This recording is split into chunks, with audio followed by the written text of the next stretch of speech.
Hi guys and welcome back to the channel Deepak Yadav Education.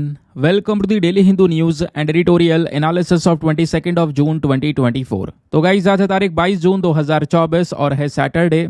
देखेंगे आज के the Hindu complete newspaper को analyse करेंगे। बट लेक्चर में आगे बढ़ने से पहले अगर आपको इस लेक्चर का पीडीएफ चाहिए तो क्या करना है, सबसे पहले डाउनलोड करना है टेलीग्राम, देन उसके बाद जाके सर्च बॉक्स में टाइप करना Deepak Yadav education UPSC. As you can see guys आपको ये वाला चैनल मिल जाएगा, इस पर क्लिक करना और जाकर इस चैनल को ज्वाइन कर लेना। यहाँ से आप डेली बेसिस पे इस लेक्चर के पीडीएफ को डाउनलोड कर पाओगे। नाउ हमेशा की तरह हम लोग अपने लेक्चर को एक मैप के क्वेश्चन के साथ स्टार्ट करेंगे। तो आज आप सभी को मैप में जाकर देखना है चिनाब रिवर को कहाँ पर है एग्जैक्टली लोकेटेड, इसको अच्छे से मैप में देखना। देन उसके बाद आकर नीचे कमेंट सेक्शन में टाइप करना, जिससे कि आप लोग इसको लंबे समय तक याद रख पाओगे।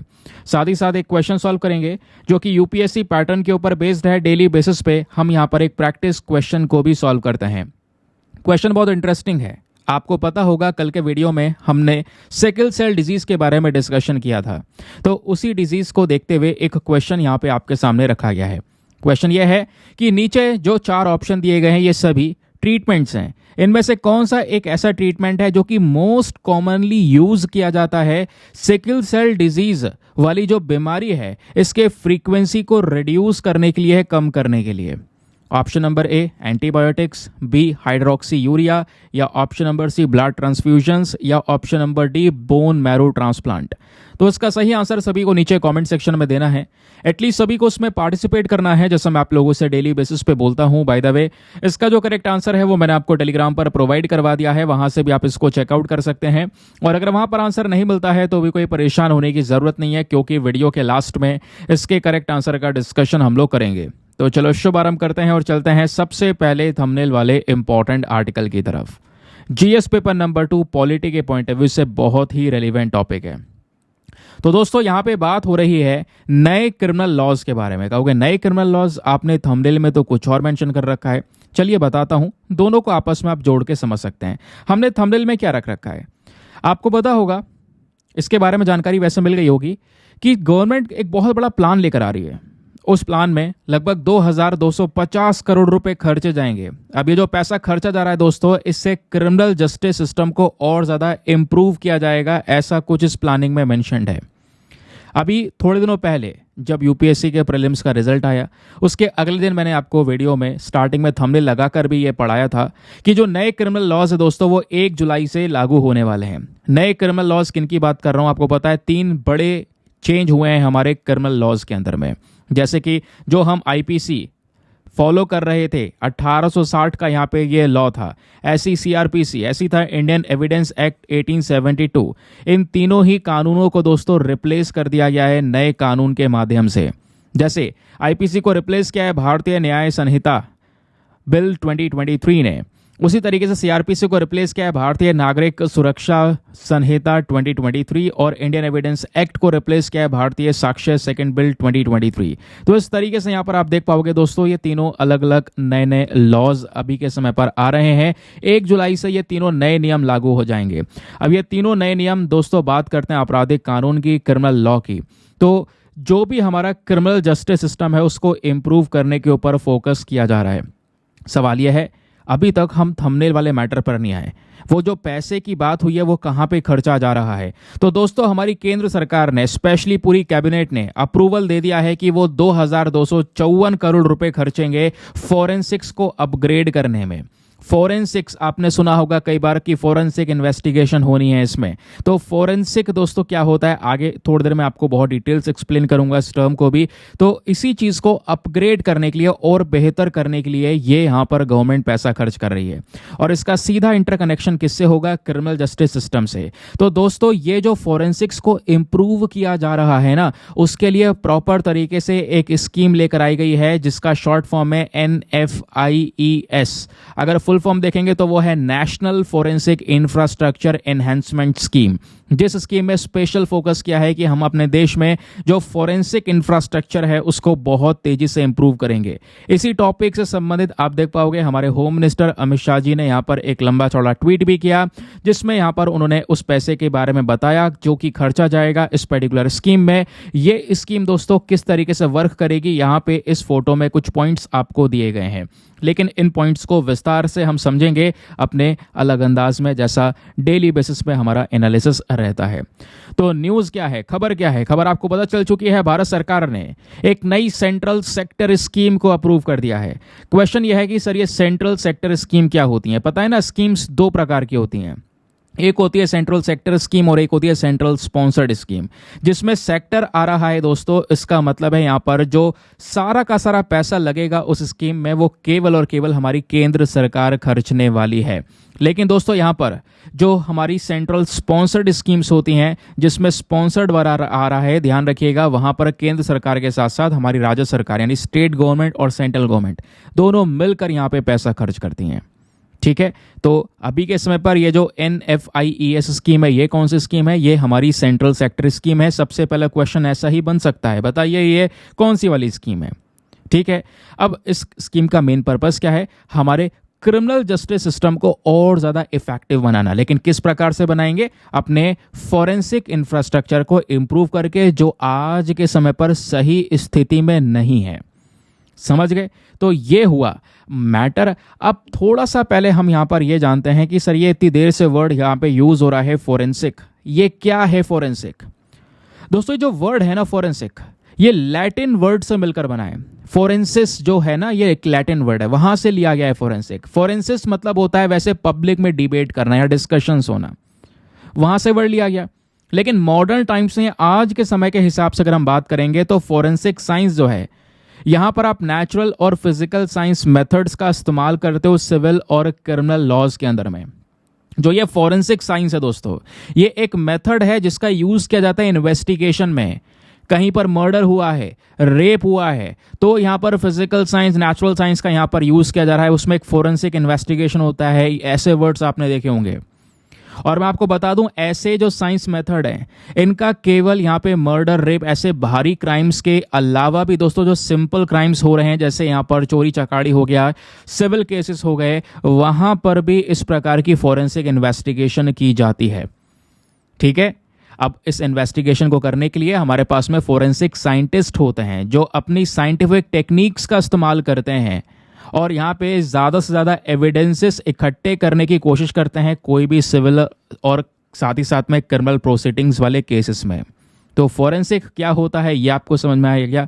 इसी फोरेंसिक इंफ्रास्ट्रक्चर को बढ़ाने के लिए, लोगों को ट्रेनिंग देने के लिए, अपने देश में फोरेंसिक साइंटिस्टों को बढ़ाने के लिए यहाँ पर ये जो स्कीम है वो लेकर आई गई है। नए नए इंस्टीट्यूट्स खोले जाएंगे जहां पर इस प्रकार की ट्रेनिंग दी जाएगी। लोग यहां पर इसमें दिलचस्पी लेंगे, लोग यहां पर कह सकते हो फोरेंसिक साइंटिस्ट बनेंगे। इनकी संख्या ज़्यादा होगी तो इससे कॉन्विक्शन रेट ज़्यादा होगा, क्योंकि देश में आज प्रॉब्लम यही है, लॉज हमारे लिए देख पाओगे जो कानून है वो हर चीज़ का है, इम्प्लीमेंट किया जा रहा है। अब उसके बाद होता यह है कि मान लो कोई व्यक्ति किसी कानून के तहत यहाँ पर दोषी साबित हुआ है, थोड़े समय बाद दोस्तों यहाँ पर कह सकते हो वो गिल्टी प्रूवन नहीं हो पाता है। कई सारे केसेस हमारे पास में ऐसे हैं जहां पर जो एक मुजरिम है वो गिल्टी प्रूवन नहीं हो पाता है, लैक ऑफ एविडेंसेस की वजह से, एविडेंसेस की कमी की वजह से। तो हमारे देश में जब लोगों को गिरफ्तार किया जाता है वो संख्या ज़्यादा है, लेकिन कॉन्विक्शन रेट कम है, क्योंकि वहां पर सही तरीके से इन्वेस्टिगेशंस नहीं हो पाते। तो उसी प्रोसीजर को इम्प्रूव करने के लिए ये पर्टिकुलर स्कीम है जहां पर इन्वेस्टिगेशंस को इम्प्रूव किया जाएगा, स्पेशली फॉरेंसिक साइंटिस्ट्स को जो ये नंबर है वो बढ़ाया जाएगा। इससे क्या होगा, हमारा जो क्रिमिनल जस्टिस सिस्टम है वो इम्प्रूव होगा, कॉन्विक्शन रेट इम्प्रूव होगा, प्रॉपर तरीके से इन्वेस्टिगेशंस हो सकेंगे। समझ गए? अब ये स्कीम क्या है, NFIES, इसको कौन इंप्लीमेंट करेगा, कौन से मंत्रालय के अंडर में आएगा? वेरी वेरी इंपॉर्टेंट, चाहो तो नोट डाउन कर लेना दोस्तों। ये स्कीम इंप्लीमेंट की जाएगी हमारे union ministry of home affairs की साइड से। जो हमारा गृह मंत्रालय है वो यहाँ पर इस स्कीम को इंप्लीमेंट करेगा।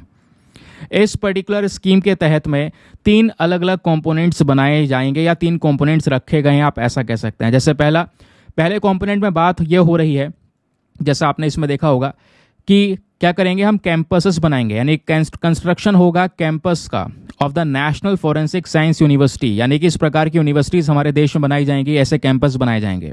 दूसरा, जो सेंट्रल फॉरेंसिक साइंस लैबोरेटरीज है दोस्तों वो हमारे देश भर में बनाई जाने वाली हैं, तो इस प्रकार की यूनिवर्सिटीज़ भी आने वाली हैं, लैबोरेटरीज भी आने वाली हैं।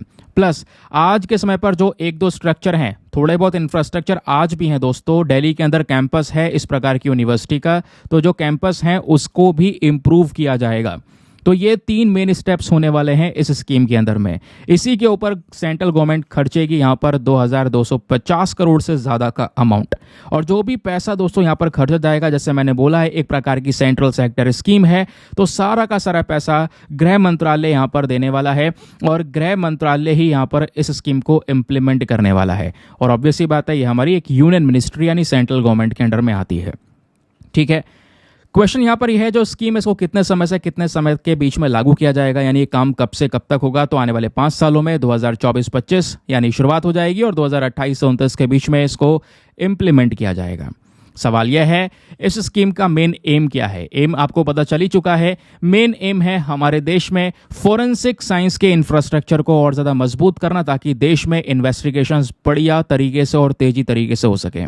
और इसके लिए अभी आपको पता है 3 नए क्रिमिनल लॉज, भारतीय न्याय संहिता 2023, भारतीय नागरिक सुरक्षा संहिता 2023 एंड भारतीय साक्ष्य अधिनियम 2023, ये 1 जुलाई से लागू होने वाले हैं। तो ये नए नियम भी आएंगे, इन्वेस्टिगेशन भी इंप्रूव होगा। कहने का मतलब है थोड़े ही समय पर हमारे देश में जो क्रिमिनल जस्टिस सिस्टम है उसमें एक बहुत बड़ा इंप्रूवमेंट आने वाला है। क्लियर हो गया। तो ये हमारे पास में कुछ डिटेल थी जो कि मैंने आपके साथ में शेयर करी हैं। ये जो स्कीम है दोस्तों, इसका मेन एक एक्सपेक्टेशन देखा जा रहा है। एक्सपेक्टेशन ये है कि इससे क्या होगा कि जो लोगों की कमी हो रही है आज के समय पर फोरेंसिक इन्वेस्टिगेशन में, वो शॉर्टेज तो कंप्लीट पूरा हो जाएगा। यानी अब नए नए फोरेंसिक साइंटिस्ट बनेंगे, संख्या बढ़ेगी, ऑब्वियस सी बात है ना। लैबोरेटरीज यहाँ पर बढ़ेंगी, तो यहाँ पर जो काफ़ी सारे केसेस पेंडिंग पड़े हैं जिसमें इन्वेस्टिगेशन होनी है, वो पेंडिंग केसेस जल्दी जल्दी निपटेंगे। यानी अलग अलग जो केसेस हैं उनका लोड कम हो जाएगा, सिंपल सी बात है। तो जो गवर्नमेंट ऑफ इंडिया है, इनका जो मेन मकसद है कि हम हाई कॉन्विक्शन रेट यानी 90% से ज़्यादा कॉन्विक्शन रेट को फॉलो करें, वो चीज़ हम अचीव कर पाएंगे। क्योंकि अभी देश में जैसे मैंने बोला अरेस्ट तो कर लेते हैं, लेकिन लास्ट में उसको मुजरिम साबित करना मुश्किल हो जाता है because of the lack of evidence. इस वजह से यहाँ पर यह काम आज के समय पर किया जा रहा है। क्लियर। ये अब यूनिवर्सिटी के बारे में थोड़ा सा मैं आपको बता देता हूं, क्योंकि यहां पे क्या बोला गया है, इस प्रकार की यूनिवर्सिटीज को ओपन किया जाएगा। अब दोस्तों एक बात और ध्यान रखिएगा, ऐसी यूनिवर्सिटी आज हमारे पास में है एक ही ऑलरेडी, तो वह है नेशनल फोरेंसिक साइंस यूनिवर्सिटी। ये जो यूनिवर्सिटी है ये दुनिया की first and only forensic university है पूरे वर्ल्ड में। ध्यान रखना, पूरे वर्ल्ड की इकलौती ऐसी यूनिवर्सिटी है जिसको बनाया गया था ताकि हम अपने फॉरेंसिक साइंस वाला जो प्रोफेशन है इसको अपने देश में बढ़ा सकें, इसकी डिमांड को पूरा कर सकें। और इस प्रकार की जो यूनिवर्सिटी है दोस्तों, सबसे पहली बार इसको बनाया गया था साल 2009 में और इसका नाम था गुजरात फोरेंसिक साइंस यूनिवर्सिटी। उस समय पर 2009 के समय पर आपको पता होगा गुजरात के मुख्यमंत्री हुआ करते थे पीएम जो हैं आज हमारे नरेंद्र मोदी जी। तो उन्होंने यहाँ पर क्या था, गुजरात फोरेंसिक साइंस यूनिवर्सिटी को एस्टेब्लिश किया। फिर साल 2020 में दोस्तों बदलाव हो गया, इस यूनिवर्सिटी का ही नाम बदल दिया गया। नाम बदलकर इसका रख दिया गया नेशनल फोरेंसिक यूनिवर्सिटी, और ये काम एक एक्ट के तहत किया गया था। तो आज के समय पर इसको एक नेशनल इंपॉर्टेंस मिल चुका है। और ये जो यूनिवर्सिटी है ये खुद भी हमारे गृह मंत्रालय के अंडर में आती है। इसका मेन कैंपस आज गुजरात के गांधीनगर में आपको देखने को मिल जाता है। ठीक है, तो ये इस यूनिवर्सिटी के बारे में आपको बता दिया। तो इस स्कीम के तहत नए एडिशनल ऑफ कैंपस खुलने वाले हैं। इसी यूनिवर्सिटी के नए नए कैंपस खोले जाएंगे, प्लस नई नई लैबोरेटरीज भी बनाई जाने वाली हैं। क्लियर। तो अच्छे से क्लियर हो गया ना, समझ में आ गया। एग्जाम के लिए बहुत इंपॉर्टेंट टॉपिक होने वाला है और 1 जुलाई के बाद से इसकी चर्चा भी बहुत होगी। दोस्तों मैं करूंगा क्या, इस वीडियो में जो रेलिवेंट टॉपिक्स हैं ना उनकी क्लिप्स कटवा के चैनल पे अपलोड करवा दूंगा। ठीक है, आप अगर हो तो आप मुझे बता सकते हो नीचे कमेंट सेक्शन में, कुछ क्लिप्स कटवा देंगे और वो चैनल पे अपलोड हो जाएंगी। आप वैसे अगर पढ़ लेते हो तो मर्जी, आप देखें ना देखें, वैसे कुछ नए लोग होंगे उनको देखने को मिलेगा, या कभी आगे आपको दिक्कत होती है चीज़ें समझने के लिए तो आपको वीडियोस वगैरह ढूंढने की ज़रूरत नहीं पड़ेगी। सीधा आप यहाँ पे टाइप करोगे तो आपके सामने वो क्लिप आ जाएगी, आप उसको देखकर रिवाइज कर सकते हैं, है ना। तो ऐसा काम करवा दूंगा मैं, क्योंकि वीडियो में काफ़ी इंपॉर्टेंट टॉपिक हम रोज़ डिस्कस कर रहे हैं और इम्पॉर्टेंस बढ़ी चुका है वीडियो का, तो ये हमें एक बेटर फ़ायदा मिल सकता है। ये चीज़ें मैंने थोड़े दिनों पहले मुझे किसी ने सजेस्ट भी किया था, काफ़ी लोग हैं आप में से, उन्होंने कमेंट में सजेस्ट किया था सर आप वीडियोज़ में से जो मेन टॉपिक्स के उनको काटिए, उनकी क्लिप काट के यहाँ पर अपलोड कीजिए। ऐसे ही कुछ दिनों पहले मैंने भिल ट्राइब वाला जो टॉपिक है उसको कट करके अपलोड किया था, वो भी यहाँ पे 9-10 हज़ार लोगों ने देखा। कई लोग ऑलरेडी देख चुके थे, कई लोग नए भी हैं जो कि यहाँ पर उस टॉपिक को फॉलो कर रहे हैं। ठीक है, चलिए आगे आते हैं। लेकिन एक बात और, जो भी आपने अभी के समय पर पढ़ा है, जो भी आपने देखा है इस स्कीम के बारे में, उससे संबंधित 5 क्वेश्चन है, फटाफट बताओ। ये फ्रीक्वेंट आस्क्ड क्वेश्चन है, देखते हैं आप कितनी चीज़ों को रिकॉल कर पा रहे हैं आराम से। पहला क्वेश्चन बताइए, कौन सी सेंट्रल स्कीम है जिसको भारत सरकार ने लॉन्च किया है अपने फॉरेंसिक साइंस इंफ्रास्ट्रक्चर को इंप्रूव करने के लिए? बताओ उस स्कीम का नाम क्या है। हाँ, दूसरा स्टेप बोलता है कि कौन सा मंत्रालय है दोस्तों जहाँ पर सेंट्रल गवर्नमेंट की जो ये स्कीम है इसको यहाँ पर देखने वाली है। ठीक है, तो आपका पहले क्वेश्चन का उत्तर दूसरे में मिल गया, कोई बात नहीं। तो यहाँ पर बताइए कौन सा मंत्रालय है जो इस स्कीम को हैंडल करने वाला है। तीसरा स्टेटमेंट ये बोलता है, तीसरा क्वेश्चन ये बोलता है कि ये जो सेंट्रल गवर्नमेंट की स्कीम है इसका ड्यूरेशन क्या है, कितने साल के लिए, कब से कब तक इसको इम्प्लीमेंट किया जाएगा। चौथा, कितना पैसा खर्च किया जा रहा है इस सेंट्रल स्कीम के अंदर में, ये आपने बताना है। पांचवा, आप रिकॉल कर पा रहे हैं यानी बताइए कि इस यूनिवर्सिटी का यानी नेशनल फोरेंसिक साइंस यूनिवर्सिटी का जो मेन कैंपस है वो कहाँ पर है। ठीक है, तो इन 5 क्वेश्चन के जवाब देने की कोशिश कीजिएगा। आगे आते हैं, लेकिन आगे बढ़ने से पहले एक इंपॉर्टेंट इन्फॉर्मेशन, अगर आप लोग हमारे पेड ग्रुप्स को ज्वाइन करना चाहते हैं तो आपके पास में बढ़िया मौका है इसको ज्वाइन करने का। यहाँ पर आपको डेली बेसिस पे करंट नोट्स के पीडीएफ वगैरह प्रोवाइड करवाए जाते हैं। फॉर एग्जांपल, जैसे आपने देखा अभी छोटा सा आर्टिकल था लेकिन बहुत दमदार था, उसके पीछे का ये सारा का सारा बैकग्राउंड डेटा, ये सभी डेटा दोस्तों आपको एक पीडीएफ में स्टोर करके दिया जाता है। एक ऐसा पीडीएफ जो प्रिंटेबल फॉर्म का होता है जिसका प्रिंट आउट वगैरह आप निकलवा सकते हैं। एक ऐसा पीडीएफ जो हिंदी और इंग्लिश दोनों भाषाओं में होता है, तो दोनों मीडियम के एस्पिरेंट्स को हेल्प करेगा। दूसरी चीज़ दोस्तों, इस ग्रुप में आपके सारे पीडीएफ या सारे करंट अफेयर के नोट सिक्योर हो जाते हैं। कहने का मतलब है ये वीडियो आप फॉलो कर रहे हैं, आपने ग्रुप ज्वाइन कर रखा है, तो मेरे हिसाब से करंट अफेयर्स की टेंशन आपको लेनी नहीं है, नोट्स की कोई टेंशन नहीं लेनी है। कभी वीडियो देखा है नहीं देखा है ना, कभी आपने न्यूज़पेपर पढ़ा या नहीं पढ़ा, नोट्स बनाए नहीं बनाए, कोई टेंशन नहीं, क्योंकि इस ग्रुप में डेली बेसिस पे नोट्स अपलोड होते हैं। भले ही आप किसी दिन स्किप कर दो लेकिन अपलोड रहेगा। सारा कंटेंट डेट वाइज पढ़ा है, किसी भी तारीख का पीडीएफ उठाओ, डाउनलोड करो, पढ़ो, डिलीट भी करो, आपके पास अनलिमिटेड ऑप्शन है, तो स्टोरेज की कोई दिक्कत नहीं आएगी। बाकी दोस्तों यहाँ पर ग्रुप को ज्वाइन करने का फी पेमेंट है वो बहुत मिनिमम है, just $499 for the lifetime access. जब तक आपका सिलेक्शन ना हो जाए तब तक आप $499 में ग्रुप को ज्वाइन करके रख सकते हैं। ज्वाइन करने के लिए क्या करना होगा, व्हाट्सएप पर जाना, यहाँ पर आपको एक नंबर दिया गया है 8534873368। इस नंबर पर एक मैसेज कर देना, I want to join this group, इस प्रकार का आप मैसेज कर दोगे, वहाँ पर रिप्लाई मिल जाएगा, पेमेंट का प्रोसेस दिया जाएगा। लेकिन पेमेंट के प्रोसेस से पहले आपके पास में एक और ऑप्शन है, डेमो वीडियो का भी। इतना सब कुछ के बाद आप डेमो वीडियो भी देख सकते हैं। इस ग्रुप में मुझे क्या मिलेगा, अपने आप को पूरी तरह से सेटिस्फाई करने के बाद में जाकर ये इन्वेस्टमेंट आप कर सकते हैं। ठीक है, बाकी दोस्तों मेक श्योर क्या करो यार, वीडियो पे जो लाइक का बटन है उसको प्रेस कर दिया करो। 5000 लाइक्स का टारगेट है जिसको आप सभी लोग सपोर्ट कर सकते हैं। चलिए आगे आते हैं नेक्स्ट आर्टिकल पर। इंपॉर्टेंट होने वाला है जीएस पेपर नंबर 3 एनवायरमेंट के पॉइंट ऑफ व्यू से। कल द हिंदू में, आज लाइव मिनट में, इंडियन एक्सप्रेस, हिंदुस्तान टाइम्स, सभी जगह पर इसकी चर्चा हो रही है। दोस्तों जो यहाँ पर आपको ये दिख रहा है फोटो में, एक एम्फीबियन है। क्या होता है एम्फीबियन वगैरह सब कुछ आगे डिस्कस करेंगे। तो यहाँ पर लिखा हुआ है I am not a snake also not a worm. ये आपको दिख रहा होगा, कोई सांप की तरह लग रहा है या केंचुए की तरह लग रहा है। तो दोस्तों मैं आपको बता दूं, ना ही ये सांप है और ना ही ये केंचुआ है। तो ये है क्या?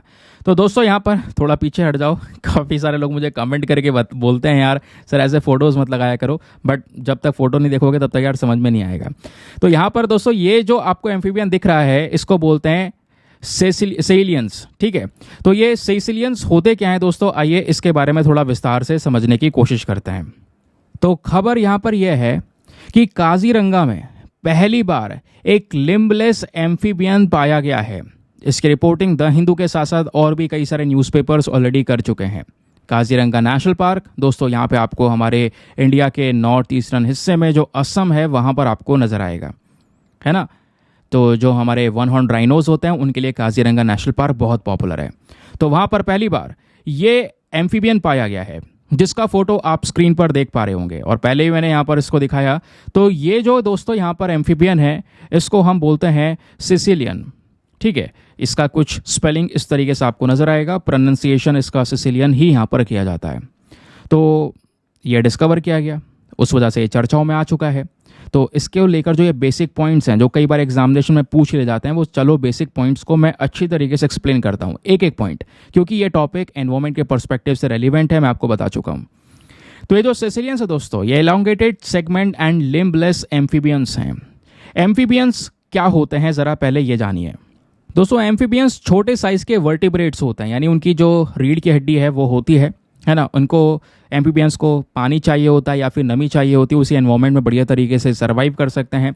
एम्फीबियन में आपका यहाँ पर सिसिलियन भी है जिसके बारे में हम बात कर रहे हैं, उसके अलावा सेलेमेंडर्स का नाम आता है, न्यूट्स का नाम आता है, ये सब यहाँ पे आपके एम्फीबियंस होते हैं। एम्फीबियन में एक खास बात होती है। क्या खास बात होती है? इनकी जो खाल होती है ना ऊपर की, वो बहुत ही ज़्यादा थिन होती है, पतली होती है। तो अपने खाल के थ्रू वो यहाँ पर ब्रीथ कर सकते हैं, पानी को एब्जॉर्ब कर सकते हैं अपने स्किन के थ्रू। ये इनके अंदर एक स्पेशलिटी देखने को मिलती है। एक और चीज़ होती है, एम्फीबियंस के पास में अपना एक स्पेशल स्किन ग्लैंड होता है जो कि बहुत यूजफुल प्रोटीन्स को प्रोड्यूस करता है उनके बॉडी के लिए। ठीक है, तो उसी प्रकार से यहाँ पर सिसिलियन भी एक एम्फीबियन है। ध्यान रखिए, ये जो एम्फीबियन है ये लिम्बलेस है। लिम्बलेस मतलब इसके हाथ पैर नहीं है, ये फोटो आपको दिख रहा होगा। ठीक है, अब इनको क्लासीफाई किया गया है, एक कह सकते हो एक ऑर्डर के तौर पर, स्पेशली जिम्नोफियोना के अंदर में यहाँ पर इनको रखा गया है।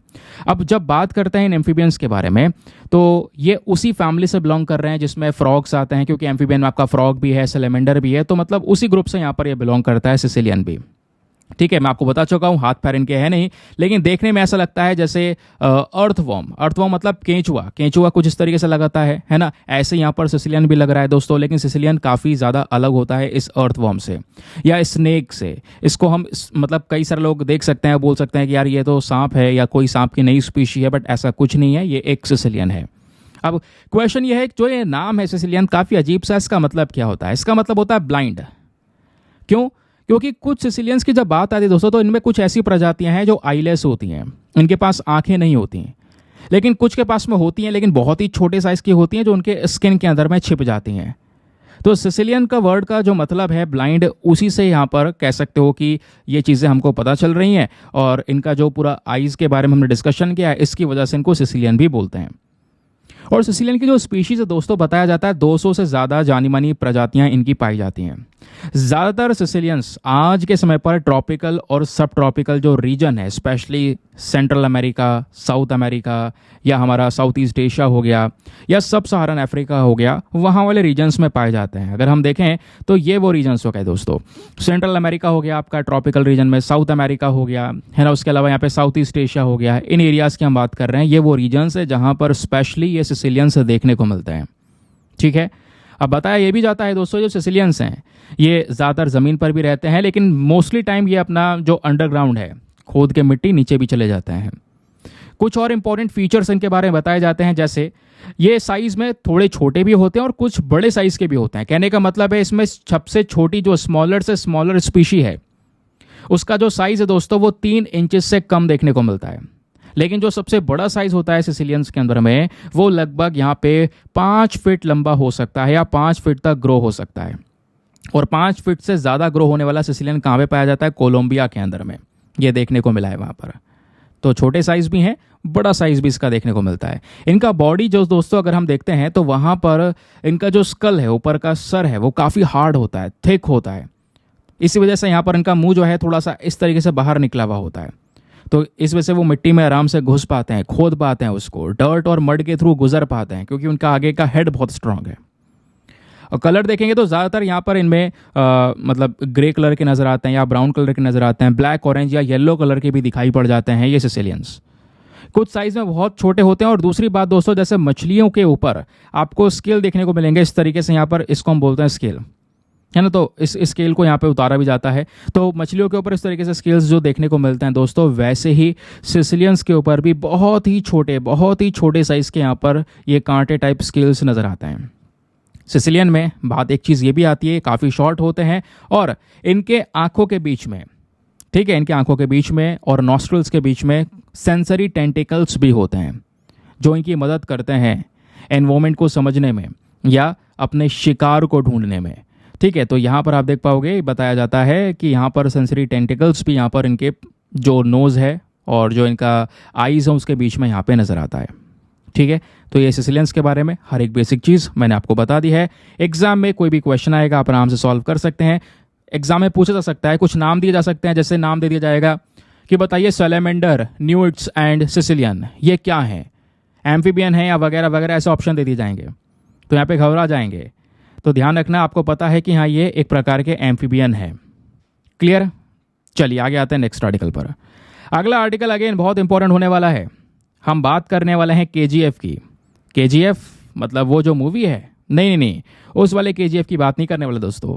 बात करने वाले हैं real KGF, Kolar gold fields की। पता होगा ना केजीएफ की फुल फॉर्म, जो एग्जैक्टली पिक्चर की फुल फॉर्म है वो है कोलार गोल्ड फील्ड। ये मूवी बनी है कोलार गोल्ड फील्ड्स पर। अभी के समय पर वापस से खबरों में आ चुका है ये केजीएफ। आज मैं आपको पूरी रियलिटी बताने वाला हूँ केजीएफ के बारे में। इंपॉर्टेंट डेटा आपके साथ में शेयर करने वाला हूँ, बहुत सारी जानकारी है। और ये भी जानेंगे केजीएफ में जो सोना एक समय पर भरपूर मात्रा में हुआ करता था, वो सोना खत्म कैसे हो गया, ये भी दोस्तों मैं आपको बताने वाला हूँ।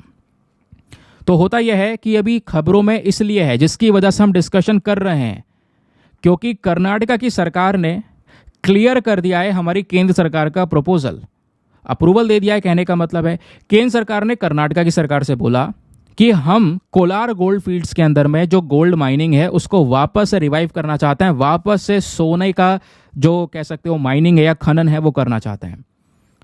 कर्नाटका की सरकार ने बोला ठीक है कर लीजिए। इसकी वजह से दोस्तों ये वापस से चर्चाओं में आ चुका है। तो अभी थर्सडे में ये सभी प्रपोजल्स ऑलरेडी क्लियर हो चुके हैं और हमारी केंद्र सरकार आज के समय पर जो गोल्ड माइनिंग है इसको वापस से रिवाइव करने के ऊपर फोकस कर रही है। और बोला जा रहा है कि जो 13 टेलिंग डम्स हैं, टेलिंग डम्स आप समझ रहे हो, ये फोटो है टेलिंग डम्स का। टेलिंग क्या होता है दोस्तों? टेलिंग वो होता है जब हम सोना निकाल रहे होते हैं ना खनन करके, और सोना निकाल लेते हैं, उसके बाद जो वेस्ट बचता है, जो और बचता है, उसी को बोलते हैं टेलिंग।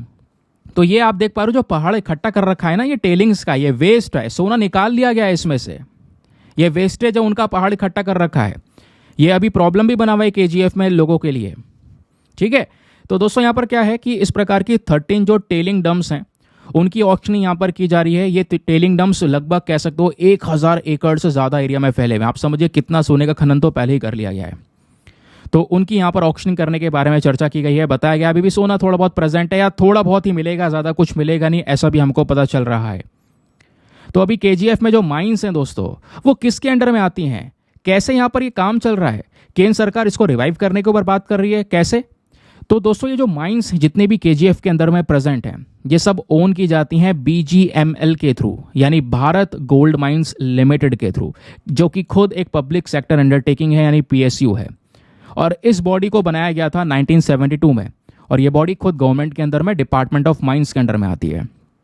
इसका ऑफिस खुद केजीएफ में है दोस्तों, कोलार गोल्ड फील्ड्स में। और बताया जाता है यहाँ पर कि बहुत सारा इन्होंने भी यहाँ पर जो ये गोल्ड माइन कंपनी है इन्होंने बहुत सारा काम किया है, बहुत सारी गोल्ड माइनिंग यहाँ पर ऑलरेडी की है। तो एस्टिमेटेड यहाँ पर यह बोला जा रहा है कि इस कोलार गोल्ड फील्ड में जो भी गोल्ड माइनिंग हुई है उसके बाद जो और पड़ा हुआ है, जो ये वेस्ट पड़ा हुआ है, जिस वेस्ट के पहाड़ इकट्ठे कर रखे हैं 1000 एकड़ से ज़्यादा ज़मीन में, तो इसमें थोड़ा थोड़ा सोना प्रेजेंट है।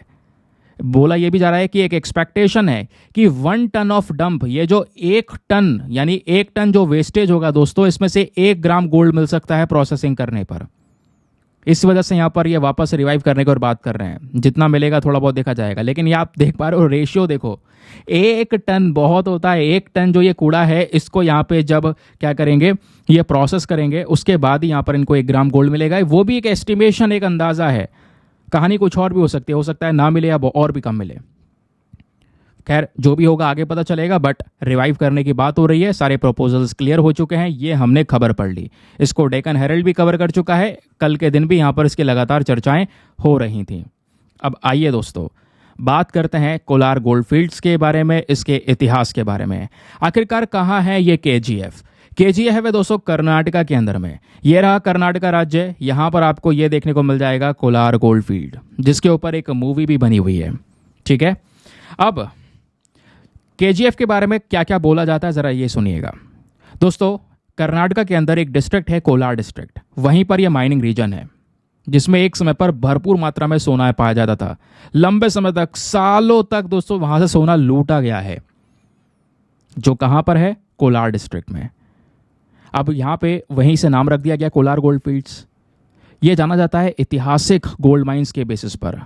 दोस्तों जब यहाँ पे भरपूर मात्रा में सोना हुआ करता था ना, तो एक समय पर यह दुनिया की डीपेस्ट जो माइंस होती हैं उस कैटेगरी में आया करता था कोलार गोल्ड फील्ड। सवाल यह है कि इसकी माइनिंग की शुरुआत कब होती है, कब यहाँ से सोना निकालना शुरू होता है।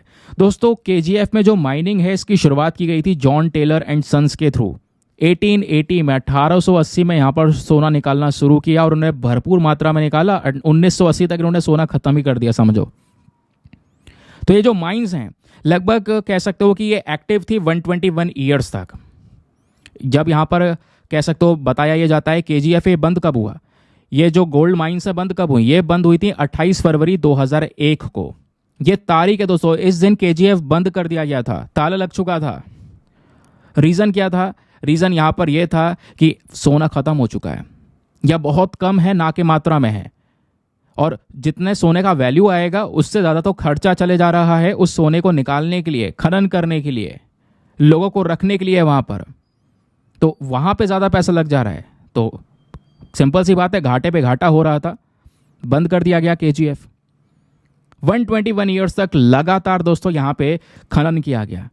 और आज के समय पर भी बोला जा रहा है कि भारत के पास में 3 अलग अलग वर्किंग गोल्ड माइंस हैं हमारे देश में।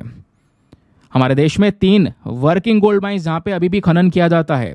एक है हुट्टी एंड यूटी माइंस, ये भी कर्नाटका में है, मतलब हुट्टी यूटी ये अलग अलग 2 हैं। फिर उसके बाद में हीरा बुदनी माइंस, ये झारखंड में है। तो ये 3 माइंस आपको देखने को मिलेंगे जो अभी भी वर्किंग में है। कोलार गोल्ड फील्ड से रिलेटेड कुछ और इंपॉर्टेंट फैक्ट्स बताए जाते हैं दोस्तों। बोला यह जाता है वर्ल्ड में कोलार सेकंड डीपेस्ट माइन है, सेकंड सबसे गहरी माइन। 121 साल तक सोना निकाला गया।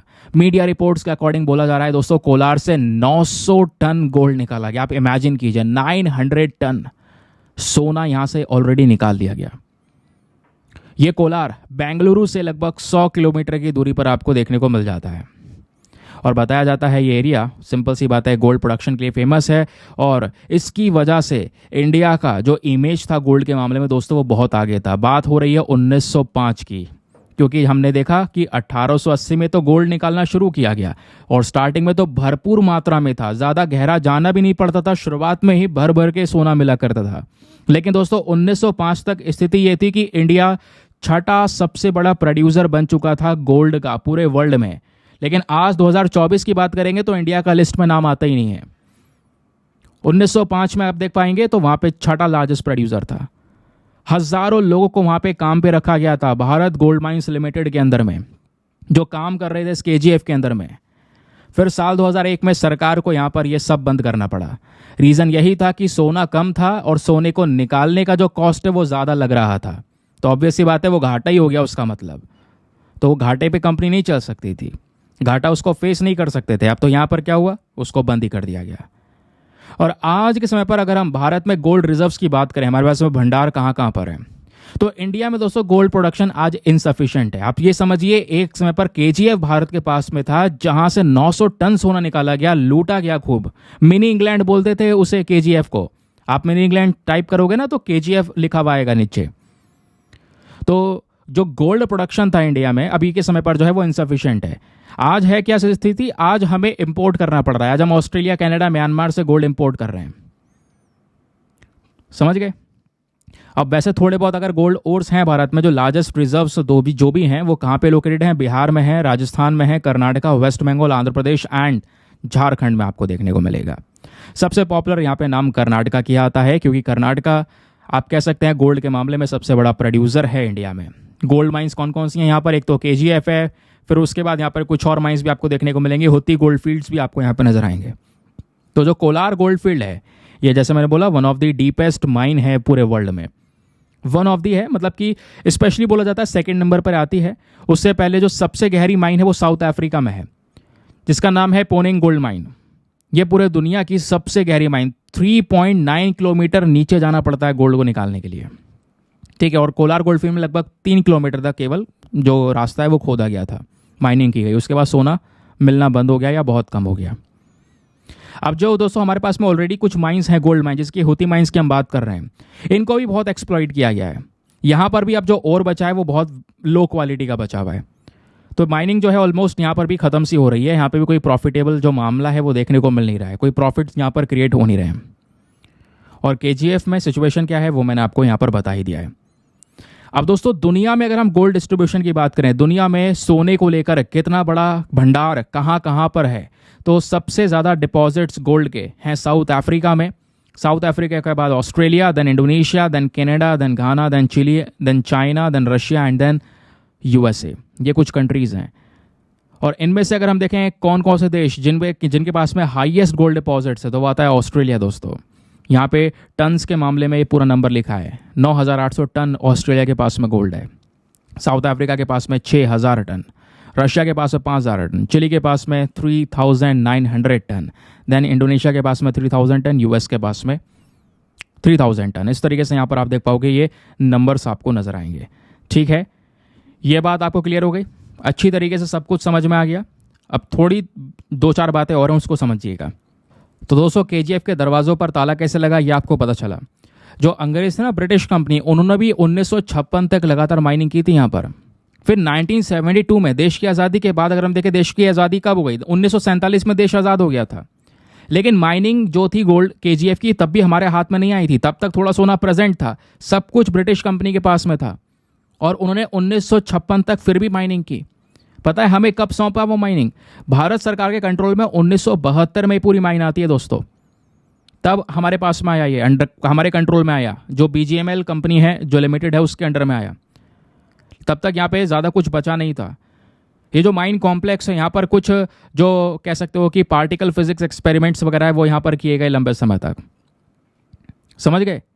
लगभग बताया जा रहा है कि जब इसमें माइनिंग शुरू की गई थी तो बहुत सोना प्रेजेंट था, कि मतलब 1 टन आप कह सकते हो जो ओर हुआ करता था, 1 टन ओर में लगभग 47 ग्राम सोना मिल रहा था। और आज यहाँ पे मतलब ये कोशिश किया जा रहा है कि 1 टन जो कह सकते हो कि जो कूड़ा है, स्पेशली जो वेस्ट है, उसमें 1 ग्राम भी मिले मुश्किल से, ये हमें पता नहीं चल रहा।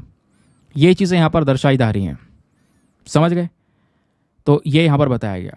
दूसरा, केजीएफ में जो लोग काम कर रहे थे, आज भी जो कोलार डिस्ट्रिक्ट है ना, वहाँ पे लोग रहते हैं जिनके कह सकते हो एंसेस्टर्स थे, पूर्वजों ने यहाँ पर काम किया है केजीएफ में या काम कर रहे हैं। उनको अब बहुत परेशानी हुई दोस्तों। जब ताला लगा ये 2001 में, तो उसके बाद उन्होंने बहुत सफ़र किया, क्योंकि ज़्यादातर लोग उसमें ही काम कर रहे थे। अब प्रॉब्लम यह है कि उनको बेंगलुरु जाना पड़ता है, तो ट्रेन से यहाँ पे वो अपने रास्ता कवर कर रहे होते हैं, 2 से 4 घंटे रोज़ अप डाउन कर रहे होते हैं। आज वो बहुत प्रॉब्लम फेस कर रहे हैं। दूसरी प्रॉब्लम दोस्तों, यहाँ पर ये जो वेस्टेज है ना, जो ये भंडार लगा हुआ है, पूरा का पूरा पहाड़ खड़े कर दिए हैं केजीएफ के आसपास। ऐसे मैंने बोला हज़ारों एकड़ में दोस्तों ऐसे ये जो वेस्टेज के पहाड़ हैं वो खड़े हुए हैं। ये पहाड़ बहुत खतरनाक हैं आम इंसान के लिए। क्यों? क्योंकि दोस्तों जब गोल्ड को यहाँ पर निकाला जा रहा था, जब इसमें से इसको सेपरेट वगैरह किया जाता है, तो उसमें साइनाइड वगैरह का इस्तेमाल किया जाता है। समझ गए? तो इस वजह से आज के समय पर जो ये यहाँ पर वेस्टेज प्रेजेंट है, ये वहाँ के आम नागरिकों के लिए बहुत खतरनाक है, क्योंकि इसमें cyanide, silica, copper sulphate, sodium silicate, ये सारी चीज़ें प्रेजेंट हैं। और बताया जाता है कि इस तरीके के जो यहाँ पर कूड़े के ढेर लगाए हैं वो 40-40 मीटर की हाइट तक लगे हुए हैं।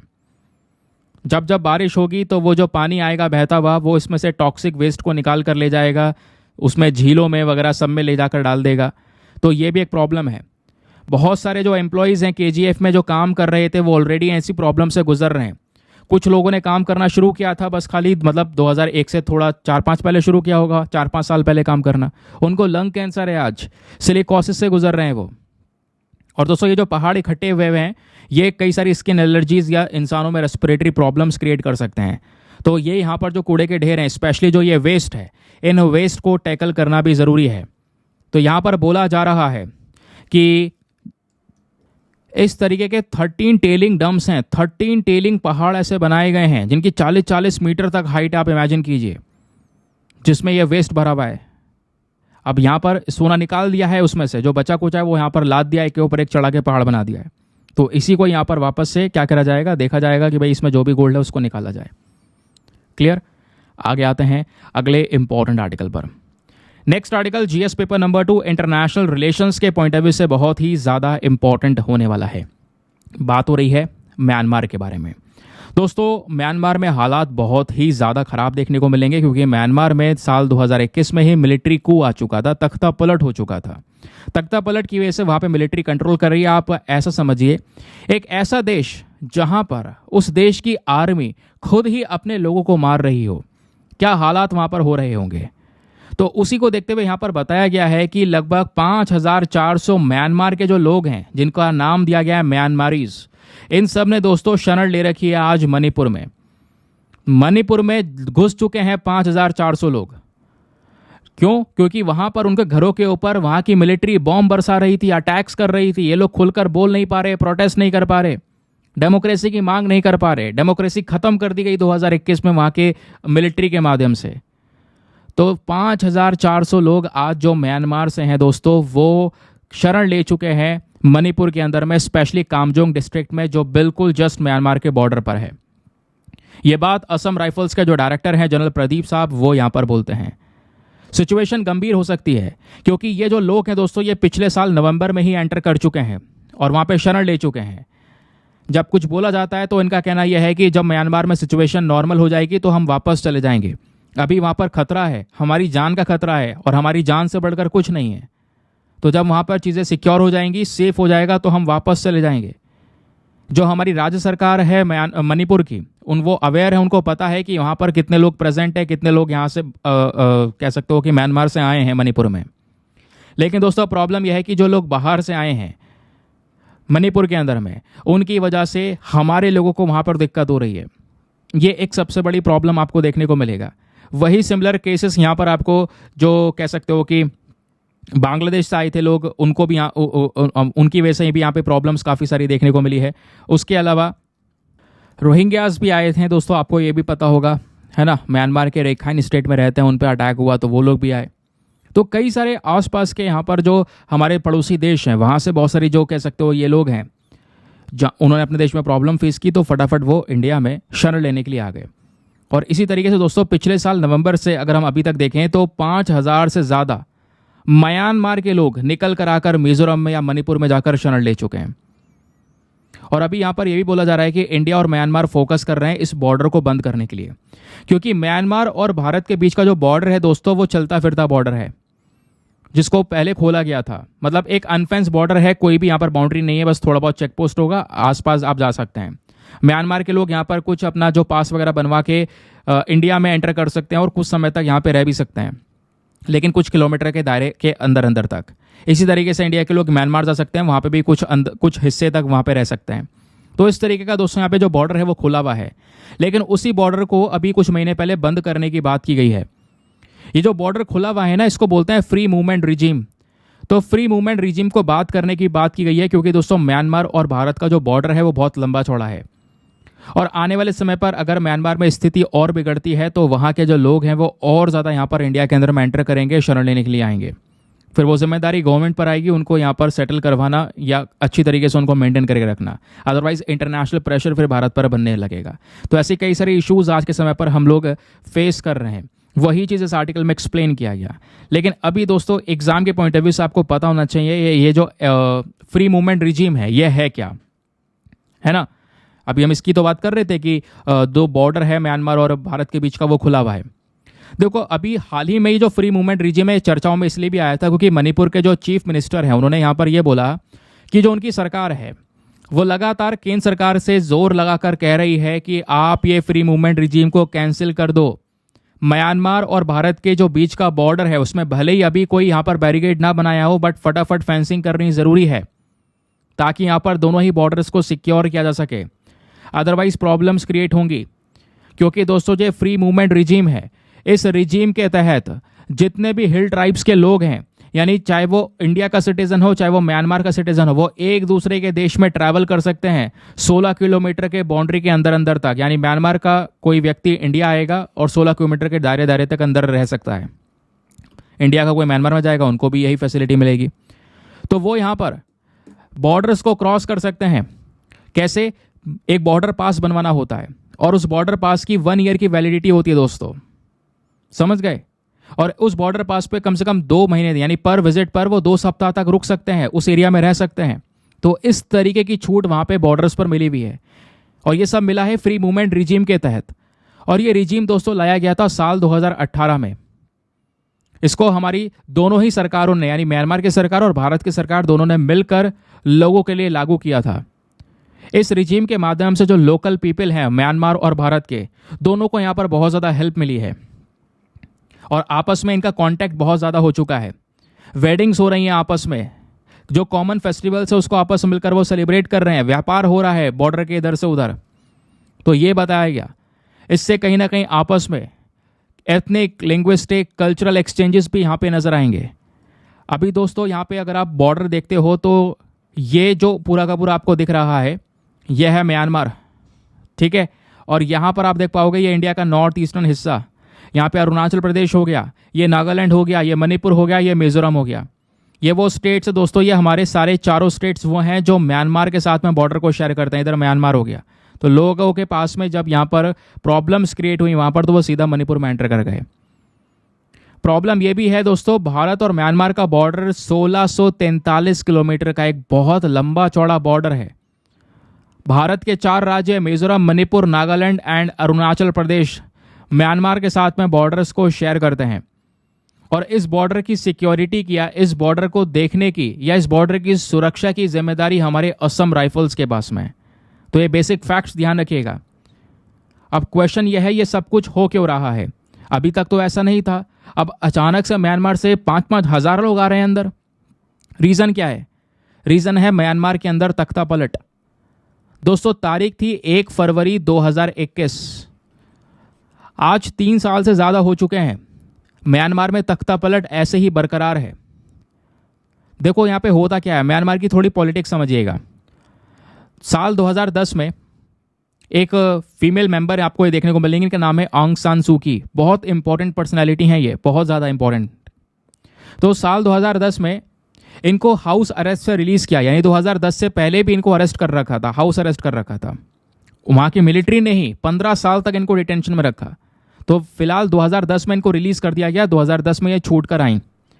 फिर 2016 के अंदर में दोस्तों यहाँ पे म्यांमार में इलेक्शंस वगैरह कंडक्ट करवाए गए, एक लीडरशिप यहाँ पे इनके पास में आई। 2015 में इनकी पॉलिटिकल पार्टी है NLD, यानी नेशनल लीग डेमोक्रेसी। तो इलेक्शन में इनकी पार्टी जीतती भी है। और 2015 में दोस्तों म्यांमार में पहले डेमोक्रेटिक इलेक्शन हुए, फर्स्ट डेमोक्रेटिक इलेक्शन, उसमें ये जीत कर आई। पद मिला इनको, सबसे बड़ा ओहदा मिला, ये पूरे म्यांमार को लीड कर रही थी। अब होता यह है कि 2015 से 2020 तक यहाँ पर ये पूरी सरकार चला रही थी। फिर 2020 में वापस इलेक्शन हुए, दूसरी बार भी इनकी पार्टी जीत गई, दूसरी बार भी ये जीत कर आई। लेकिन जब दूसरी बार जब ये जीत कर आई दोस्तों, तो अब की बार क्या होता है, 2020 में इनकी पार्टी ने दोबारा सरकार बना ली। लेकिन 1 फरवरी 2021 में ही क्या होता है, जो मिलिट्री है म्यांमार की वो इनको फिर से अरेस्ट कर देती है और सरकार बनाने से पहले अरेस्ट कर देती है। मिलिट्री का कहना यह है कि आपने अब की बार जो इलेक्शन हुए थे नवंबर में, यानी 2020 में नवंबर के समय पर इलेक्शन हुए थे, तो इनकी सरकार बन गई थी तब।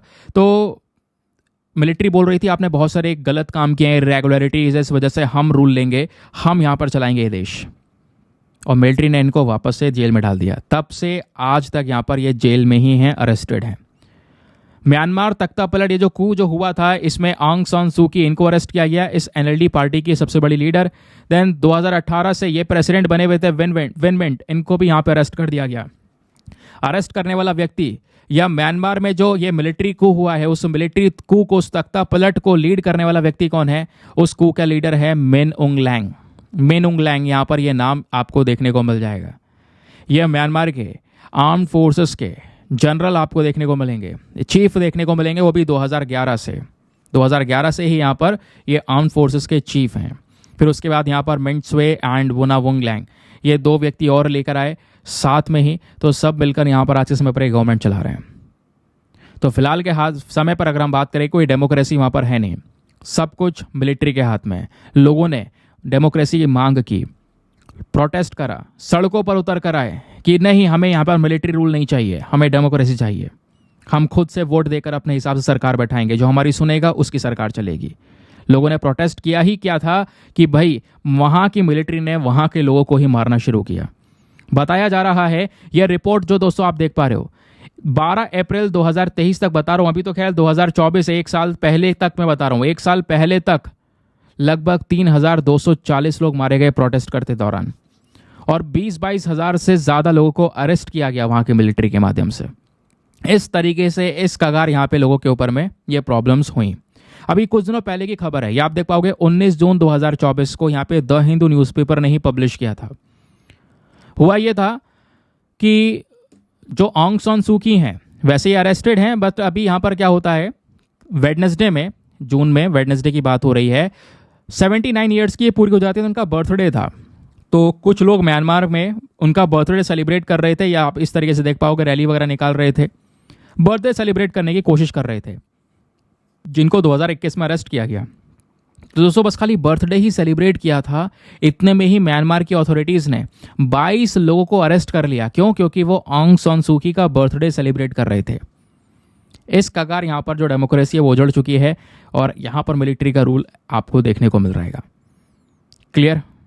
चलिए आगे आते हैं अगले एक और इम्पॉर्टेंट आर्टिकल की तरफ। अगला जो आर्टिकल है दोस्तों, यहाँ पर ये हमारे एग्जाम के लिए काफ़ी ज़्यादा रेलिवेंट देखने को मिलेगा। हम लोग बात करने वाले हैं इंडिया टुडे का एक टॉपिक है, वैसे ये सभी न्यूज़पेपर्स के अंदर में आज के समय पर कवर किया जा रहा है।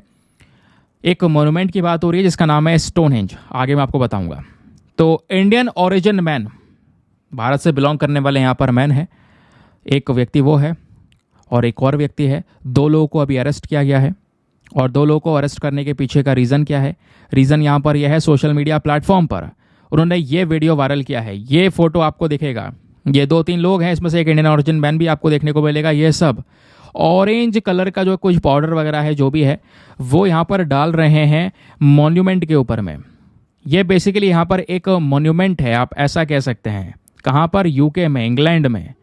तो वहाँ पर ये हरकत की गई जिस वजह से ये अरेस्ट किया गया इन लोगों को, जिस वजह से ये जो आज के समय पर मॉन्यूमेंट है वो न्यूज़ में है। इसी मॉन्यूमेंट को नाम दिया गया है स्टोनहेंज। स्टोनहेंज क्या है, आइए इसके बारे में बात करेंगे। तो न्यूज़ क्या है, खबर क्या है? खबर यही है कि यूके की पुलिस ने वेडनेसडे में 2 लोगों को अरेस्ट किया। एक इंडियन ओरिजिन मैन है और एक और, जिन्होंने ऑरेंज कलर का सब्सटेंस स्टोनहेंज के ऊपर फेंका। स्टोनहेंज दोस्तों वो मॉन्यूमेंट है जिसको यूनेस्को वर्ल्ड हेरिटेज साइट में कवर किया गया है। ये इंग्लैंड में है, ध्यान रखिएगा।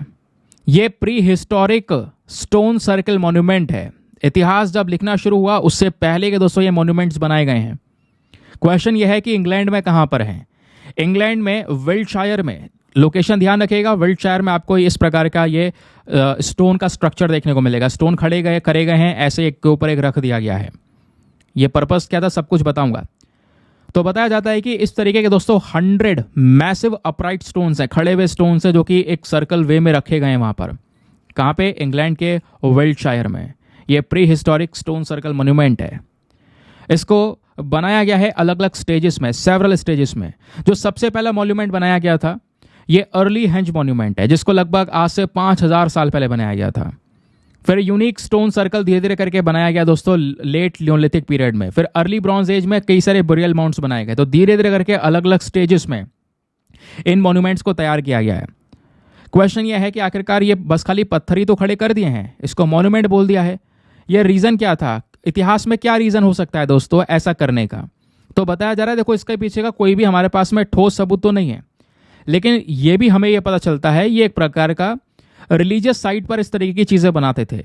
जिसके पास में बहुत पैसा हुआ करता होगा वो ये काम करता था अपनी पावर दिखाने के लिए, अपना वेल्थ दिखाने के लिए। जो उस समय पर मुखिया वगैरह हुआ करते होंगे, अरिस्टोक्रेट्स, प्रीस्ट हुआ करते थे दोस्तों, वो यहाँ पर ये बनवाते थे अपनी पावर्स को शो करने के लिए, अपनी वेल्थ को शो करने के लिए। ये बताया गया, ठीक है।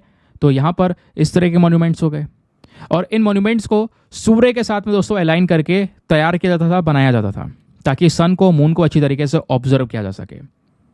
और ये भी बताया जा रहा है कि लगभग 350 से ज़्यादा जो मॉन्यूमेंट्स हैं और जो हिंजेस हैं, एंशिएंट अर्थवर्क वगैरह, ये सब कुछ आपको देखने को मिलेंगे, जिनको आज के समय पर यहाँ पर देखा जाता है और इनको यूनेस्को वर्ल्ड हेरिटेज साइट में कवर किया गया है। तो ये भी दोस्तों एक यूनेस्को वर्ल्ड हेरिटेज साइट है, जिसको ऑलरेडी इस तरीके का जो डेजिग्नेशन है वो दिया जा चुका है। ठीक है, क्लियर हो गया। तो क्वेश्चन अगर बनेगा स्टोनहेंज कहाँ पर है, लोकेशन वगैरह ध्यान रखिएगा। आगे आते हैं एक और इंपॉर्टेंट आर्टिकल पर। यह टॉपिक आपका जीएस पेपर नंबर 3 इकोनॉमी के पॉइंट ऑफ व्यू से रेलिवेंट है। द हिंदू न्यूज़पेपर के अंदर छपा हुआ टॉपिक है। बात हो रही है प्रधानमंत्री के जो इकोनॉमिक एडवाइजरी काउंसिल है उसके चीफ हैं बिबेक देबरॉय।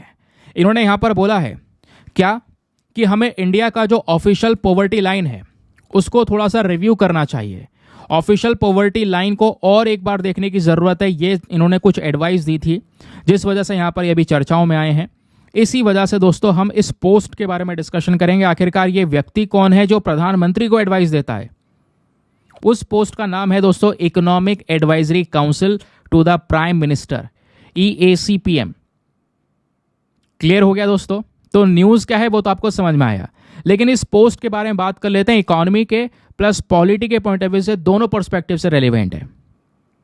तो economy advisory council to the prime minister एक इंडिपेंडेंट बॉडी है जिसको साल 2017 में बनाया गया था। ये एक ऐसी बॉडी है जिसमें एक इंसान को रखा जाता है जिसको इकोनॉमी की बेहतरीन नॉलेज हो, और वो एडवाइस देता है सीधा हमारी सरकार को या स्पेशली प्राइम मिनिस्टर को, क्योंकि ये काउंसिल जो है सीधा प्राइम मिनिस्टर के लिए काम करता है। तो हमारे प्रधानमंत्री को इकोनॉमी से संबंधित जो इश्यूज हैं उसके बारे में एडवाइस देने का काम करता है, प्लस कुछ और टर्म्स ऑफ रेफरेंस जिसमें यहाँ पर कोई और इकोनॉमिक इशू को एनालाइज करना है या कोई दूसरा टॉपिक है या कोई दूसरा इकोनॉमी से संबंधित मैटर है उसको यहाँ पे रेफर करना है प्रधानमंत्री को, तो वो सारा काम हमारे इस इकोनॉमिक एडवाइजरी काउंसिल का होता है। ये व्यक्ति यहाँ पर एडवाइस देने का काम करता है। हमारा चाहे देश का मैक्रो इकोनॉमी का कोई केस हो या माइक्रो इकोनॉमी का केस हो, अपने जो पॉइंट ऑफ व्यूज हैं वो व्यक्त करता है। अब वो प्रधानमंत्री सुने ना सुने उनके ऊपर है। और दोस्तों यहाँ पर इकोनॉमिक एडवाइजरी काउंसिल के पास में पावर ये भी है कि मान लो प्रधानमंत्री पहले चीज़ यहाँ पे वो हो सकता है वो अपनी राय मांगे, हो सकता है उनको भी नॉलेज है तो वो यहाँ पर क्या करेंगे अपने हिसाब से मैटर देखेंगे। हो सकता है कहीं पर नॉलेज मांगे कि भाई आप क्या समझते हो इसके बारे में, बताइए इकोनॉमी का ये केस है, आप क्या कहना चाहेंगे इसके ऊपर, आप थोड़ा रेफरेंस दीजिए। ऐसा केस हो सकता है। या फिर दोस्तों इकोनॉमी एडवाइजरी काउंसिल ये सुओ मोटो के बेसिस पर भी एडवाइस दे सकता है, यानी खुद से भी अगर चाहे इस मैटर से संबंधित तो वो बोल सकता है कि आप प्रधानमंत्री जी ये मैटर देखिए, इस पर ऐसा होना चाहिए। तो वो खुद से भी बोल सकते हैं, प्लस प्राइम मिनिस्टर भी रेफर कर सकते हैं किसी मैटर को। अब जो एडवाइजरी काउंसिल है ये इस तरीके से काम करता है, आपको समझ में आ गया। अब प्रधानमंत्री से ये टाइम टू टाइम मिलते भी रहते हैं, जो इंपॉर्टेंट टास्क है उसको भी अटेंड करते रहते हैं।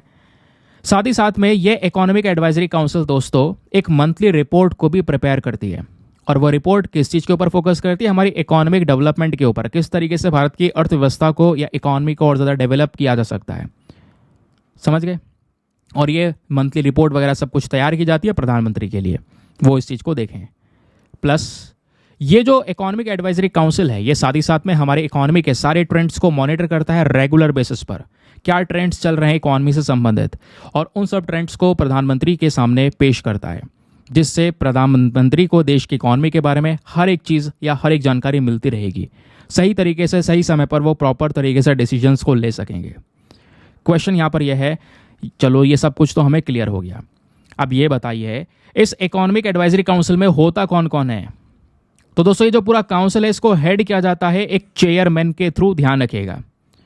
और वो जो चेयरमैन है उसको वो एक्सपर्ट होना चाहिए, इकोनॉमिस्ट होना चाहिए। समझ गए? तो एक चेयरमैन होगा, प्लस यहाँ पर कह सकते हो कि इसमें कुछ और भी लोग होंगे।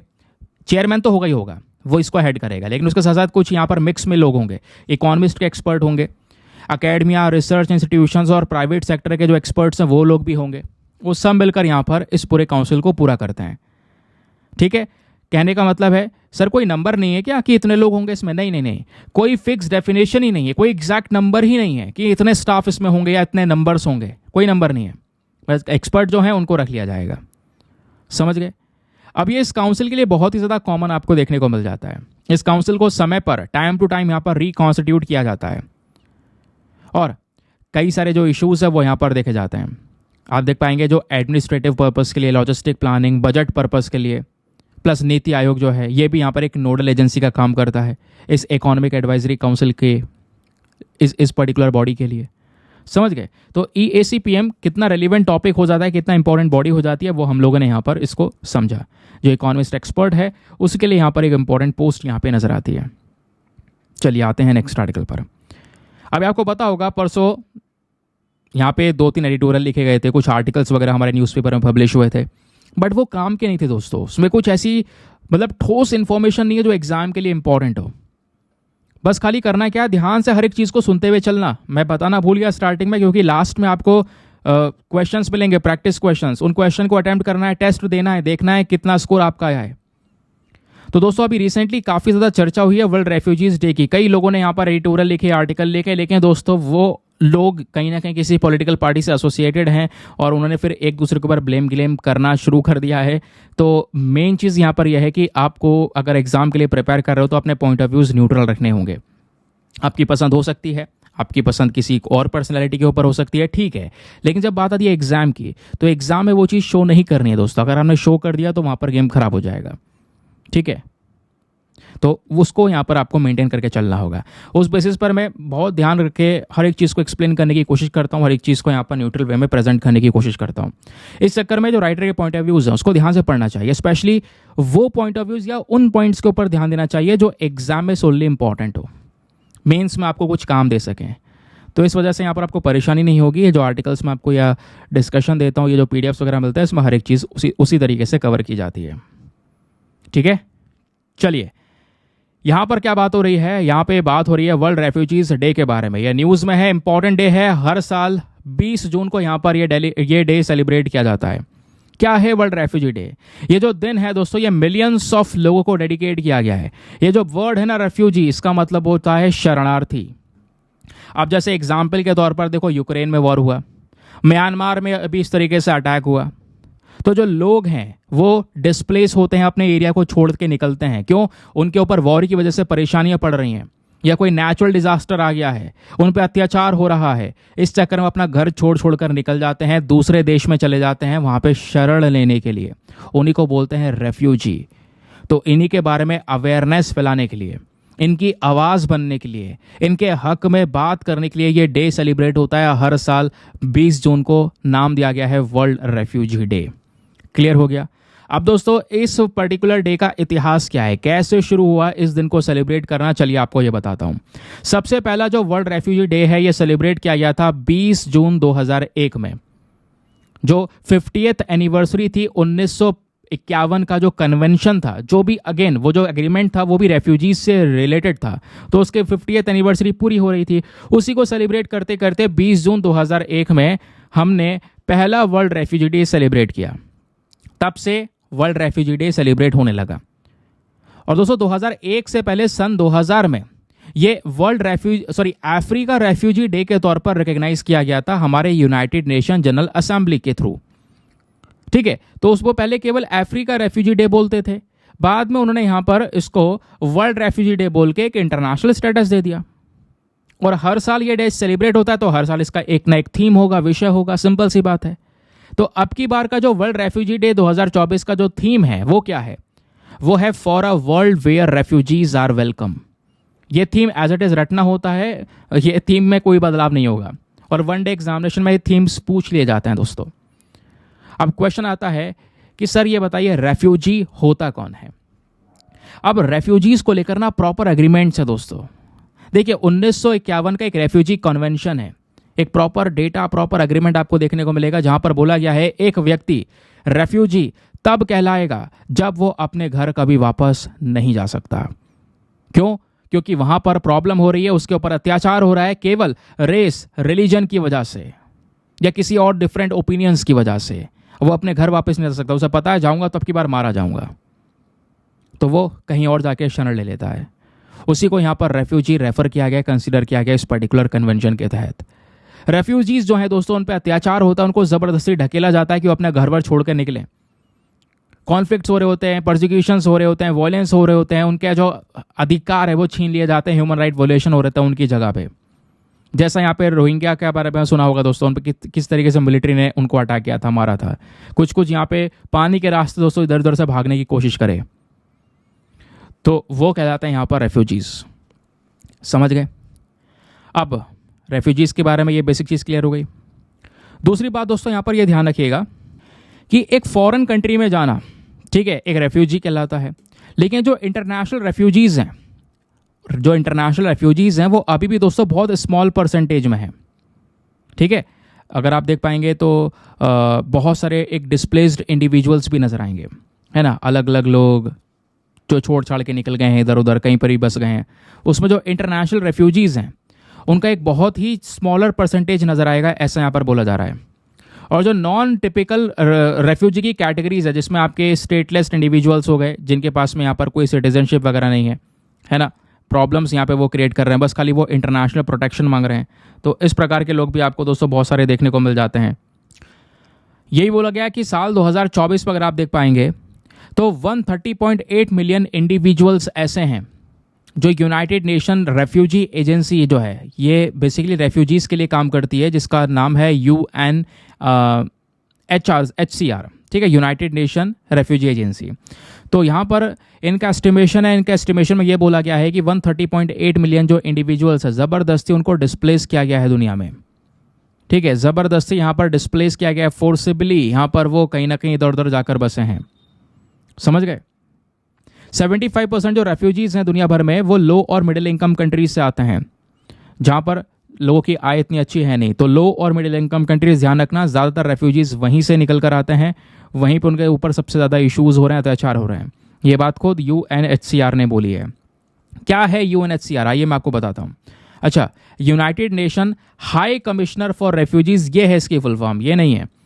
यूनाइटेड नेशन रेफ्यूजी मतलब यूनाइटेड नेशन रेफ्यूजी एजेंसी है, इस रेफ्यूजीज के लिए काम करती है UNHCR। बट UNHCR की रियल फुल फॉर्म क्या है? United nation high commissioner for refugees. ये जो बॉडी है दुनिया भर में हमारे जो रेफ्यूजीज हैं, जो शरणार्थी हैं, उनके प्रोटेक्शन को लेकर बात करता है ना, उनको प्रॉपर तरीके से होम मिले, उनका सही से सेटलमेंट किया जाए, इन चीज़ों के ऊपर वो जोर देने का काम करता है। इतिहास अगर हम देखते हैं तो UNHCR को दोस्तों बनाया गया था यूनाइटेड नेशन जनरल असेंबली के माध्यम से सन 1950 में, ठीक है। सेकेंड वर्ल्ड वॉर के बाद मिलियंस ऑफ लोग जब इधर उधर अपना घर खो चुके थे, भाग रहे थे, प्रोटेक्शन मांग रहे थे, तो उस दौरान यहाँ पर ये जो पूरी बॉडी है इसको क्रिएट किया गया। और इस UNHCR बॉडी को दोस्तों नोबेल पीस प्राइज भी मिल चुका है 1954 में और 1981 में। और इस एजेंसी ने खुद भी यहाँ पर एक नानसेन रेफ्यूजी अवार्ड शुरू किया है 1954 में। यह अवार्ड उसके लिए दिया जाता है जिन्होंने बहुत बढ़िया काम किया है रेफ्यूजीज के लिए, स्टेटलेस पीपल के लिए, एंड उनके लिए अगर कुछ कह सकते हो एक्सेप्शनल वर्क किया है तो उनको दोस्तों यहाँ पर यह अवार्ड भी दिया जाता है, अवार्ड से सम्मानित किया जाता है। क्लियर हो गया? सही से अच्छी तरीके से समझ में आ गया? आगे आते हैं नेक्स्ट आर्टिकल पर। दोस्तों नेक्स्ट आर्टिकल में बात हो रही है डेलोस आइलैंड के बारे में। डेलोस आइलैंड का भी काफ़ी इंपॉर्टेंट है, लगातार न्यूज़ में बना हुआ है और ऐसे यूनिक क्वेश्चन बनते हैं हर साल। आपको पता होगा UPSC जो है वो प्लेसेस इन न्यूज़ से संबंधित काफ़ी सारे क्वेश्चंस पूछता है। तो डेलोस आइलैंड को लेकर यहाँ पर हमारे पास में एक जो खबर है वो क्या है, मैं आपको ये बता देता हूँ। बोला जा रहा है कि जो हमारे ग्रीक आइलैंड्स हैं उसमें एक बहुत ही पुरानी एंशिएंट साइट है, बट ये धीरे धीरे यहाँ पर ख़त्म होने वाली है। क्यों? समुद्र का स्तर बढ़ रहा है, समुद्र में समाने वाला है ये डेलोस आइलैंड, इस वजह से ये न्यूज़ में है। कहाँ पर है आखिरकार ये आप देख पा रहे होंगे, ये रहा टर्की और ये रहा ग्रीस। ग्रीस जो है यूरोपियन कंट्री है। अगर मैं आपको एक इस तरीके से आप में दिखाऊं, आईमेक कॉरिडोर के बारे में आपने सुना होगा। आईमेक कॉरिडोर में भारत, मिडिल ईस्ट और यूरोप को जोड़ने की बात की गई है। यहाँ पर जो ग्रीस है उसी को जोड़ने की बात की है। तो ग्रीस है, इधर बराबर में टर्की है। तो ग्रीस टर्की के बीच में अगर आप देख पाओगे दोस्तों, यहाँ पर एजेंसी आता है, ठीक है। टर्की ये रहा, ग्रीस ये रहा, बीच में एजेंसी है। यहीं पर इसी जो समुद्र वाला हिस्सा है यहीं पर क्या है, ये डेलोस आइलैंड है। अगर हम जूम करके देखें तो ये रहा ग्रीस, ये रहा टर्की, ये रहा एजेंसी जिसकी हम बात कर रहे थे, और इसी एजेंसी में है डेलोस आइलैंड। ये यहाँ पर रहा डेलोस लिखा हुआ, ठीक है। ये रहा डेलोस आइलैंड, ध्यान रखिएगा, इंपॉर्टेंट है। पहला क्वेश्चन कैसे बनेगा, बताइए डेलोस आइलैंड कौन से समुद्र में है, या एजेंसी में बताइए कौन कौन से आइलैंड है, कुछ नाम दे दिए जाएंगे, उसमें डेलोस भी प्रेजेंट होगा। तो ध्यान रखिएगा, ये इंपॉर्टेंट है। दूसरा ये भी ध्यान रखना, एजेंसी कौन से दो देशों के बीच में है, तो ग्रीस और टर्की के बीच में है। समझ गए? फिलहाल क्या हो रहा है, समुद्र का स्तर धीरे धीरे बढ़ रहा है और समुद्र का स्तर बढ़ने की वजह से ये डेलोस आइलैंड काफी बड़ा खतरे में है, ऐसा यहाँ पे बताया जा रहा है। ये एक रॉकी आइलैंड है, साइक्लेट्स का हिस्सा है, यानी कि एजेंसी में ये आर्किपेलागो है, छोटे छोटे ढेर सारे आइलैंड्स हैं। उसी आर्किपेलागो का ये भी एक हिस्सा है, ये भी एक छोटा सा आइलैंड है। इसको यूनेस्को वर्ल्ड हेरिटेज साइट का टैग दिया गया है। बताया ये क्या कि लगातार टेम्परेचर बढ़ रहा है, लगातार गर्मी बढ़ रही है। गर्मी बढ़ने की वजह से दोस्तों ये सारी की सारी जो प्रॉब्लम्स आज के समय पर वो क्रिएट हो रही हैं। अब थोड़ा सा एजेंसी के बारे में जान लेते हैं, क्योंकि यहाँ पे डेलोस आइलैंड के बारे में बस इतनी सी इन्फॉर्मेशन है जो याद रखनी है। तो दोस्तों यहाँ पर एजेंसी कहाँ पर है, मैंने जैसे बोला ग्रीक और टर्की के बिल्कुल बीचों बीच में है, ठीक है। ये बात क्लियर हो गई। उसके अलावा एजेंसी के आसपास जैसे एक स्ट्रेट आएगा बोस्फोरस स्ट्रेट और दूसरा है डार्डनेलिस स्ट्रेट। ये दो स्ट्रेट्स आपको देखने को मिलेंगे जो एजियन सी को जोड़ते हैं ब्लैक सी एंड मरमरा सी से। कहोगे ये सब क्या पढ़ा रहे हो, आइए मैं इस मैप में दिखाता हूँ। यहाँ पर आपको नजर आएगा, एक सेकेंड, ये देखो, इसको जूम करना पड़ेगा। यहाँ पर आपको नजर आएगा एजेंसी। अब एजेंसी आगे ब्लैक सी से जुड़ रहा है, मरमरा सी से जुड़ रहा है, तो यहाँ पर एक छोटा सा स्ट्रेट है, ये लिखा होगा डार्डनेलिस स्ट्रेट। ठीक है, ये रहा छोटा सा, यानी स्ट्रेट क्या होता है, एक पतला सा रास्ता जो दो बड़े समुद्र के हिस्से को जोड़ रहा हो। तो ये एजेंसी है। और अभी मरमरा सी की बात की थी, वो ये वाला सी है, ये वाला समुद्र है, आगे ब्लैक सी है। ठीक है, तो एजेंसी से मरमरा सी में जाएंगे तो डार्डनेलिस स्ट्रेट इससे गुजरना पड़ेगा। और उसके बाद यहाँ पर अगर हम मरमरा सी से सीधा ब्लैक सी में जाएंगे तो हमारा जो दूसरा बोस्फोरस स्ट्रेट है उससे गुजरना पड़ेगा। तो ये दो इंपॉर्टेंट स्ट्रेट्स आपको देखने को मिलेंगे जो ब्लैक सी और मरमरा सी से जोड़ते हैं। सिंपल, क्लियर हो गया, अच्छी तरीके से समझ में आ गया। अब दोस्तों यहाँ पर एजेंसी का जो ज़्यादातर हिस्सा है वो ग्रीस को बिलोंग करता है, थोड़ा हिस्सा यहाँ पे टर्की को भी बिलोंग करता है। डेलोस आइलैंड दोस्तों वैसे ग्रीस के पास में है, आपको ये भी ध्यान रखना होगा। प्रॉब्लम यह है, क्लाइमेट चेंज हो रहा है, टेम्परेचर बढ़ रहा है, गर्मी बढ़ रही है, ग्लेशियर्स पिघल रहे हैं, समुद्र का स्तर बढ़ रहा है, जिसकी वजह से आज ये जो आइलैंड्स हैं वो हमको डूबते हुए भी नज़र आ रहे हैं। तो ये हमारे लिए एक कंसर्निंग सिचुएशन है। क्लियर? चलिए आगे आते हैं नेक्स्ट आर्टिकल पर। अगला आर्टिकल एग्जाम के लिए काफ़ी ज़्यादा रेलिवेंट होने वाला है दोस्तों। बात यह है INS सुनन्या, अभी यहाँ पर चर्चा में, सुनन्या बोला हूँ, sorry, INS Sunaina. INS Sunaina हमारा एक जहाज है जो कि आज के समय पर अफ्रीकन कंट्री सीचिल्स में एंटर कर चुका है। सीचिल्स में स्पेशली पोर्ट विक्टोरिया पर 15 जून से 24 जून तक वहाँ पे रहेगा। सीचिल्स का जो कोस्ट गार्ड शिप है उसको कंपनी देगा और सीचिल्स और साथ ही साथ भारत दोनों मिलकर यहाँ पर अपने कॉपरेशंस को मजबूत करेंगे। यानी इंडियन नेवी वहाँ पे है प्लस सीचिल्स का कोस्ट गार्ड है, इनके बीच में आपस में जो कॉपरेशन है वो बढ़ाया जाएगा। और इससे किसको सपोर्ट मिलेगा? सागर विजन को सपोर्ट मिलेगा। सागर की फुल फॉर्म है security and growth for all in the region. इसको भी यहाँ पे ध्यान में रखा गया है। क्या है मैटर, आइए मैं आपको बताता हूँ। पहले ध्यान रखना INS सुनैना। ठीक है, INS सुनैना ये हमारा जहाज है जो कि अभी एंटर कर चुका है सीचिल्स में। अब सीचिल्स कहाँ पर है जरा ये देखिए, ये आपका पूरा अफ्रीकन कॉन्टिनेंट है। ठीक है, यहीं पर आप देख पाएंगे तो सीचिल्स इस तरीके से इंडियन ओशन में है। ये देख पाओगे, इंडिया दिख रहा होगा, इंडिया से ये रहा दूरी सीचिल्स की। यहाँ पर इनका है पोर्ट विक्टोरिया। इसी पोर्ट विक्टोरिया पे हमारा जहाज पहुंचा है INS सुनैना। INS सुनैना दोस्तों एक सारियू क्लास का ऑफशोर पेट्रोल वेसल है। इसका मतलब क्लास क्या होती है, अलग अलग यहाँ पर डिपार्टमेंट्स कह सकते हैं जिस क्लास के बहुत सारे जहाज होते हैं। सारियू बेसिकली एक बड़ी क्लास कह सकते हैं। क्लास का कहने का मतलब है एक बड़ी ब्रांड है, उसके अंदर बहुत सारे जहाज हैं, है ना। सारियू क्लास का ये भी है, ये भी इसी क्लास का है। तो INS सुनैना हमारा सारियू क्लास से बिलोंग करने वाला एक ऑफशोर पेट्रोल वेसल है। ये क्या होता है, यानी समुद्र में दस्तक मारने वाला, पेट्रोलिंग करने वाला एक ऐसा जहाज जिसको कमीशन किया गया था कोची में, इसकी शुरुआत हुई। ठीक है, क्लियर हो गया। INS सुनैना की अगर फीचर्स की बात करेंगे तो ये जो जहाज है दोस्तों एक लड़ाकू जहाज है, बड़े बड़े ऑपरेशन को सपोर्ट करता है। जो हमारे कोस्टल एरियाज हैं, तट वाले रीजन है, वहां पर दस्तक मारने का काम करता है, ओशन पर निगरानी रखने का काम करता है, क्योंकि पेट्रोलिंग वेसल का काम ही यही होता है। इसकी स्पीड 25 नॉट्स के आसपास देखने को मिलेगी। जो जहाज है इसमें ऑटोमेटिक पावर मैनेजमेंट सिस्टम लगाया गया है। इसमें लेटेस्ट नेविगेशन, कम्युनिकेशन सिस्टम और इलेक्ट्रॉनिक सपोर्ट सिस्टम भी लगाया गया है। तो ये जो INS सुनैना है ये कौन से क्लास का जहाज है? सारियू क्लास का। और दूसरे दो जहाज और हैं जो सारियू क्लास के हैं, वो है INS Sumitra and INS Sumedha. तो क्वेश्चन बन सकता है कि बताइए INS Sumitra, INS Sumedha and INS Sunaina, तो बताइए ये तीनों जहाज कौन सी क्लास के बिलोंग करते हैं? तो ध्यान रखना सारियू क्लास के हैं। तो अभी भारत और सीचिल्स दोनों ने मिलकर आपस में कॉपरेट किया है, फोकस कर रहे हैं सागर विजन की तरफ। क्या है सर ये SAGAR vision? Security and growth for all in the region. ये भारत सरकार का इनिशिएटिव है जिसको 2015 में लाया गया था। इस सागर विजन का मेन मकसद क्या है? जो हमारे पड़ोसी देश हैं समुद्र में, इंडियन ओशन में, मालदीव्स है, मॉरिशस है, सीचिल्स है, कोमोरोस आइलैंड है, मडागास्कर है, इन सब कंट्रीज के साथ में अपने रिलेशंस मजबूत करके रखना। जब जब इनको जरूरत पड़ेगी भारत इनके साथ खड़ा रहेगा। ये मेन पर्पस है सागर पॉलिसी का। इनके लिए मैरीटाइम सिक्योरिटी, सेफ्टी प्रोवाइड करवाना, इकोनॉमिक ग्रोथ पे काम करना, पीपल टू पीपल रिलेशंस इन देशों के साथ में मजबूत करना। तो ये वो देश आपको देखने को मिल जाएंगे दोस्तों जो सागर विजन में हम लोग सबसे टॉप पर रखते हैं। कोविड के समय पर कितनी सारी देशों की इनको ज़रूरत पड़ी तो भारत ने दवाइयाँ, मास्क, सैनिटाइजर्स, ये सारी चीज़ें इन देशों को भेजा सागर विजन के तहत। तो यहाँ पे हम बात कर रहे हैं सिक्योरिटी, सभी लोगों की सिक्योरिटी एंड ग्रोथ, सभी इस पूरे पर्टिकुलर रीजन की। इसको देखते हुए यहाँ पे भारत कोऑपरेट करता है, सागर विजन में इनकी मदद करता है। समझ गए? चलिए आगे आते हैं नेक्स्ट आर्टिकल पर। अगला टॉपिक भी एग्जामिनेशन के लिए सुपर इंपॉर्टेंट, बहुत ही ज़्यादा रेलिवेंट। दोस्तों आपने एक पोर्ट के बारे में सुना होगा जिसका नाम है वाधवन पोर्ट। कल मैंने आप लोगों से एक क्वेश्चन पूछा था कि भारत में टोटल कितने मेजर पोर्ट्स हैं। मैक्सिमम आंसर थे सर हमारे पास में 13 मेजर पोर्ट्स हैं। 13 नहीं, हमारे पास में केवल 12 मेजर पोर्ट्स हैं। एक पोर्ट अंडर कंस्ट्रक्शन है वाधवन पोर्ट, जिसकी बात हम अभी करेंगे, इस वजह से यहाँ पर ये न्यूज़ में है। चलिए आगे हम बात करते हैं। जब बात आती है भारत के मेजर पोर्ट्स के बारे में, क्योंकि दोस्तों जो बंदरगाह होते हैं, पोर्ट्स क्या होते हैं, इस तरीके के बंदरगाह होते हैं जहाँ पर शिप के अंदर में सामान लोड अनलोड किया जाता है, यहीं से विदेशों में भेजा जा रहा है, एक्सपोर्ट हो रहा है, इम्पोर्ट हो रहा है ना। तो इसी पोर्ट्स के मदद से यहाँ पर वो ट्रेड हो रहा है।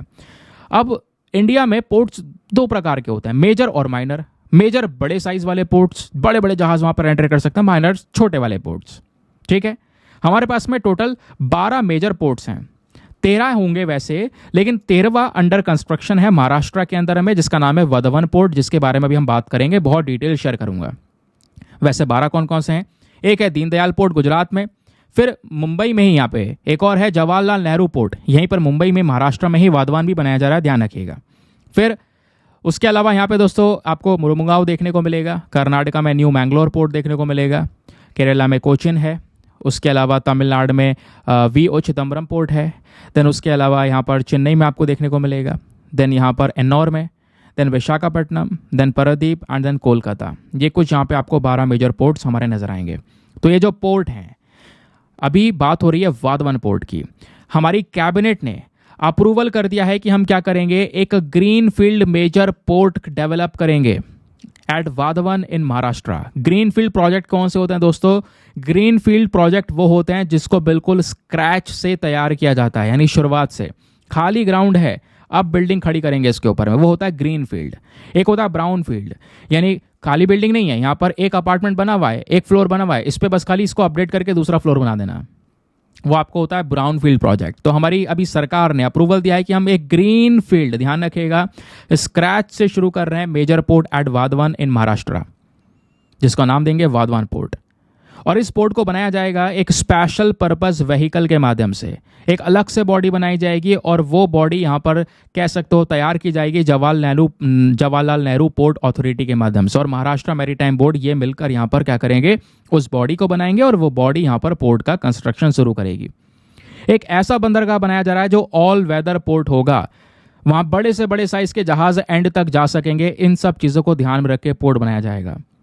तो ये जो वाधवन पोर्ट है, इसको पीएम गति शक्ति प्रोग्राम के ऑब्जेक्टिव्स भी के तहत भी यहाँ पर इंप्लीमेंट किया जा रहा है। ये जो पोर्ट है दोस्तों, ये पालघर डिस्ट्रिक्ट में आने वाला है।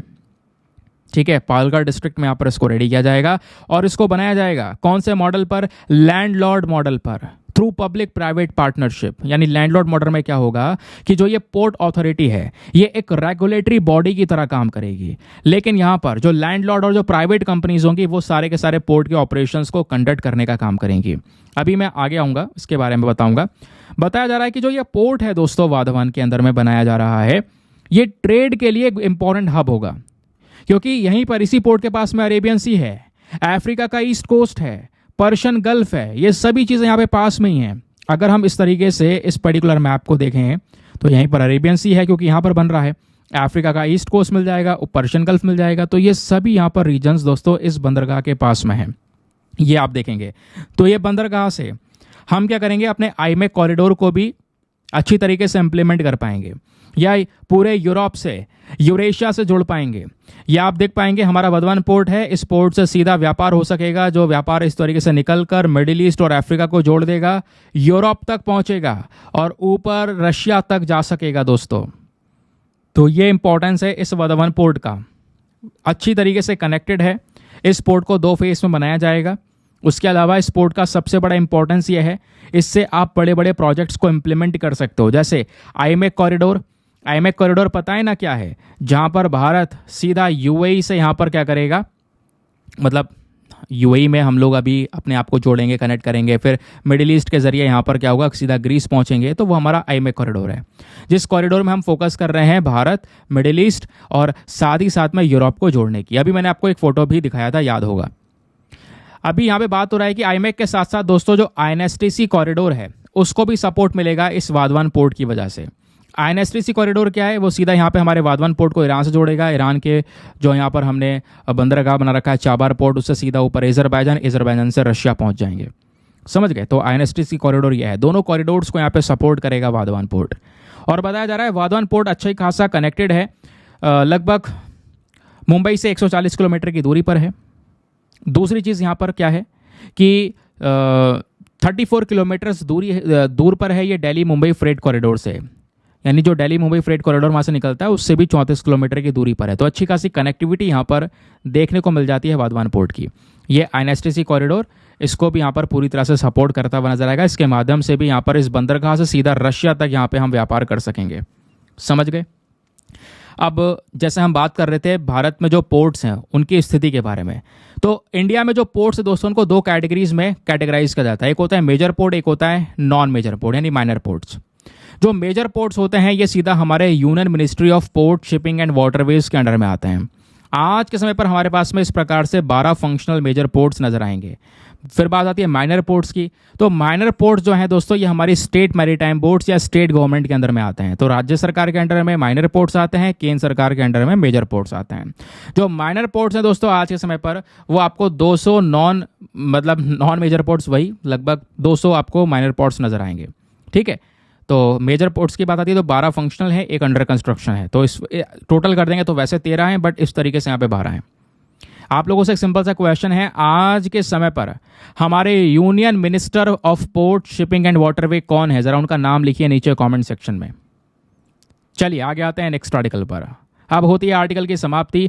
आज का डिस्कशन बहुत ही रेलिवेंट था, आई होप आपको मजा आया होगा। बहुत सारी इंपॉर्टेंट चीजें आज हमने कवर की हैं। आते हैं आज के वर्ड ऑफ द डे पर।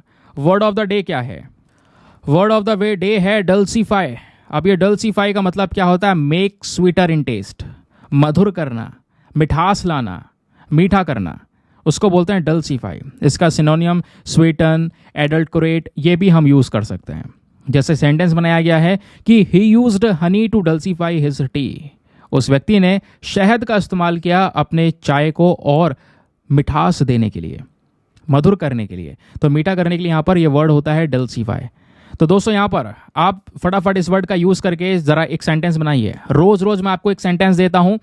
ढेर सारे जो वर्ड्स पढ़ते हैं ना, आपने 10, 15, 20 रोज वर्ड्स पढ़ने हैं, उससे अच्छा यह है आप एक वर्ड पढ़ो, उसको अच्छी तरीके से इंप्लीमेंट करो, उसको अच्छी तरीके से यूज़ करना सीखो। अब जहाँ पर भी आप मिठास डालने की बात करोगे वहाँ पे डल्सीफाई का इस्तेमाल करना।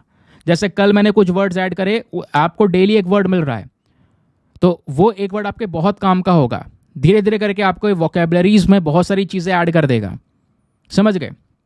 जिसका आंसर राइटिंग में हेल्प होता है। कई लोग पूछते हैं इस वर्ड का कनेक्शन यूपीएससी के साथ में क्या है? बहुत सारी चीज़ें।